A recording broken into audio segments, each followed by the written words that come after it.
Wait for it. Wait for it. There it is. The Nissan Fairlady Z 432 is now available on the crew. Happily, because this is the third JDM car in this game, and it's a good car.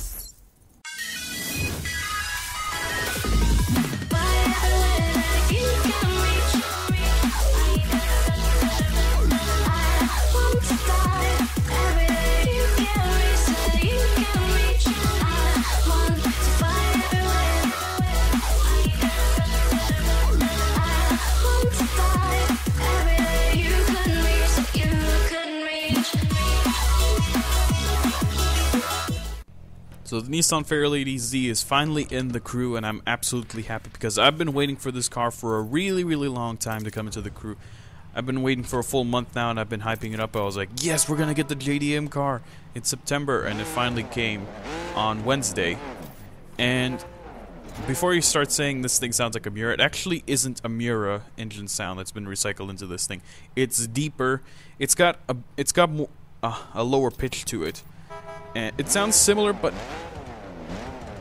it's not exactly. It sounds like a combination of the Countryman's engine sound, the one when you put it into Perf Spec or Dirt Spec or Raid Spec.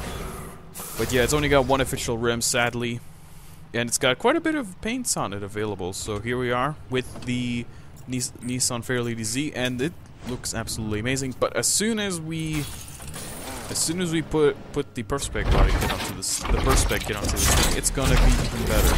And there she is. Damn, look at those halo headlights. Actually, the halo headlights look really cool on it. It kind of makes it look like a pair of eyes in the nighttime. It looks really cool. Of course, going straight to colors, and I've already decided on a color. I'm gonna go blue because the blue is the best color. I would have gone red, but I don't actually think this car really. I don't think red really suits this car very well. Blue suits this car a lot better, and it looks like the... I don't know how to pronounce this game exactly, the name of the title of this game exactly. I think it's Wagon Midnight. I don't remember, but yeah, it's from the series Wagon Midnight, I believe it's pronounced. Yeah, I don't know how you pronounce it, so don't go ranting in the comments that I pronounced it wrong. And those seats look really cool. The interior actually looks extremely well. I put the wood interior because the steering wheel had wood on it. And this thing has quite a bit of awesome bumpers. As you can see, there's the oil cooler right there on the left. It looks absolutely awesome. Just going into the engine bay, and yeah, just especially it also has wires on it. Wires on it going into the engine bay. They put a lot of detail into this car. It looks absolutely amazing. In fact, I'll show you later when you actually go to change the hood and the hood's folding over. If you look into the engine bay from the front of the hood into the engine bay, then you can actually see an intercooler or a radiator, which is pretty awesome. Dang, this thing looks a lot like the Wagon Midnight car. And of course, those dual fart cans have to go. Quite a lot of awesome rear bumpers, except for that one with the center fart can on it. Not gonna put that on. Dang, son. That's not a fart can, by the way. That center exhaust at all. It's basically like that one, the one that's the horizontal 2-pipe exhaust that's on this one right here. I was actually gonna go with this one originally, but I didn't want to go with it because it didn't exactly match up, because the chrome on the bumper didn't match up on the front. Because on the front lip, the chrome's actually on the front bumper, the chrome's actually removed from there. Actually, I went with it at first, and then I changed it later on to the rear bumper with the center exhaust. I was really tempted with putting on that oil cooler on the front, and then I decided, yeah, now I decided to switch it back to the one with the center exhausts. But I didn't actually go with the matte one on the back, I believe. I went with the carbon fiber one, which was, where was it? There it is. That's the one I want, and it looks cool with the center exhausts. It just looks nice. Why would you take the carbon fiber off the side skirts? It looks kind of worse without them. Of course, I'm gonna change the wheels later. I want to kind of make them look like Watanabe rims. I don't know exactly how you pronounce those either. I can't pronounce Japanese names very well. And you can put a big wing on it. That's what Theo's probably gonna put on his car. He's gonna see it and be like, "Oh my God!" Puts it on. And he doesn't call. By the way, he doesn't call himself a racer, but he is. He ruins cars with big wings. Why the hell do you put a big wing on such a nice car like this. And of course, I'm gonna put a carbon hood on it because this thing is a drifting car. The stock carbon fiber hood. And as you can see, you can actually see the radiator in there. You saw it for a good second. You can scroll back a little bit while I'm looking through the hoods, and you can see the radiator. And I'm gonna change the rims. Those are the closest things that I found that look like the Watanabe rims. And it just, the darker rims look better. You can't really see the spokes. But then again, when you're actually driving and you look at the rims, it looks like the rims are actually floating on them because the spokes completely disappear when you're driving. Dang, this interior is cool. The engine sounds cool as well. Let me be quiet for a minute.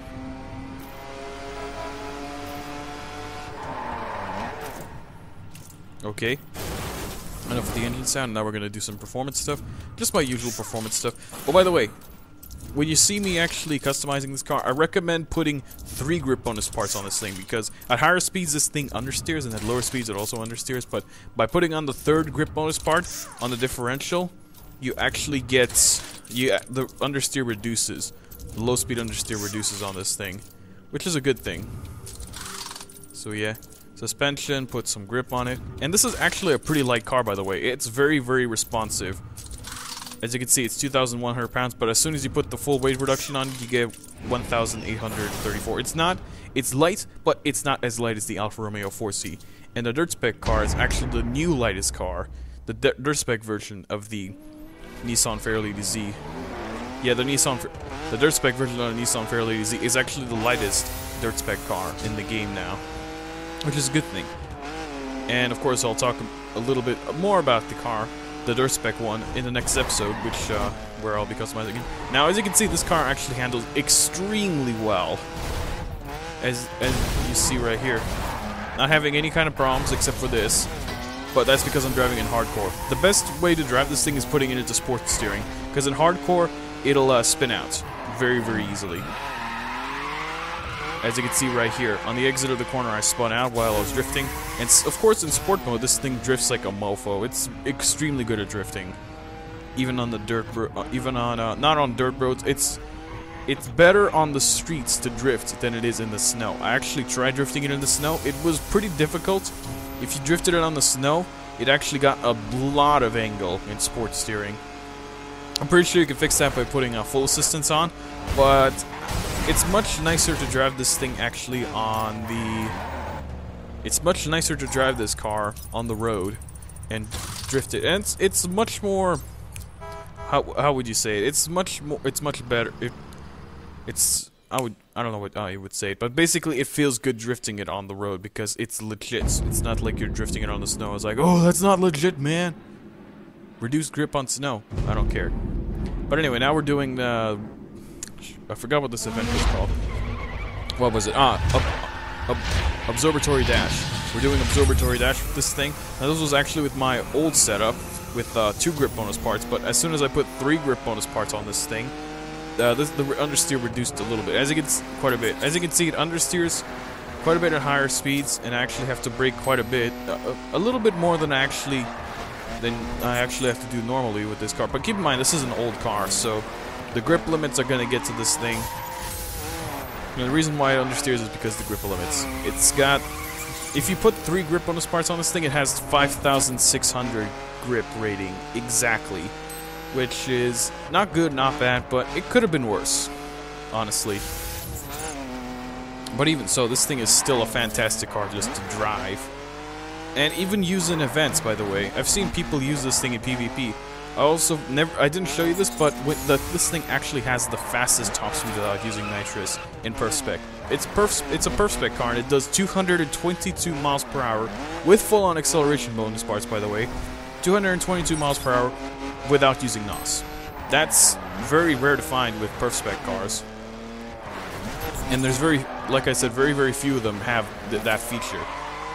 And it's cool to see that because not many cars will keep up with you on the straightaways unless you start drafting or somebody uses the LOL Ferrari, which is a pussy car.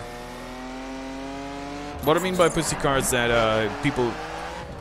it's for people that don't know how to drive, basically, and are just basically using it to win. That's the problem I see with this game right now. And why I don't like the league system. I don't play PvP anymore because of the LaFerrari being overpowered. But basically, even I've seen the really, really stupid people in this game. They basically still play. They still play PvP and still win at PvP with the LaFerrari, even though their league status is at 1, Platinum 1. So do you see the stupidity in that? What they basically should do is that, well, basically those people that do that have to go screw themselves, because they're basically preventing other players from getting the Platinum rank league. And I kind of hit this traffic car. I wasn't exactly used to this car when I started driving it, so you'll probably see me crash a little bit in this race, or have some problems. But this car is still extremely easy to control. It's a bit on the light side. It's hard.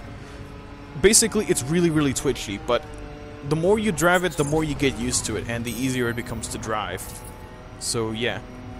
But basically, I don't understand this at all with the PvP people that use the LaFerrari and have max rank, but they still win races, quote-unquote win races. It's not legit winning if you're using an overpowered car to win races.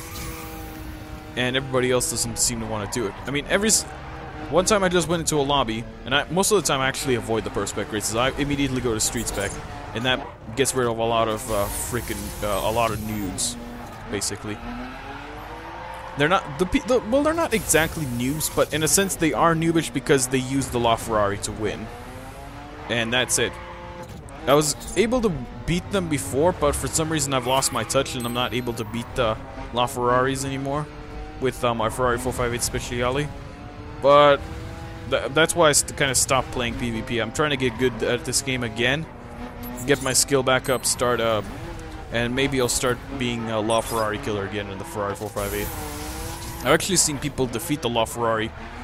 One time when I was in a PvP race, and there was one guy in a LaFerrari. I actually saw somebody defeat the LaFerrari with Corvette Stingray, which was absolutely awesome. And it was mostly straight roads with well, basically there was a long straight to the finish line, and he still won.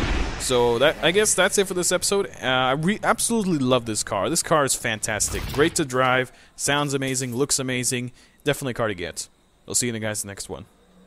Eyes in the sky, gazing far into the night. I raise my hand to the fire, but it's no use, 'cause you can't stop it from shining through.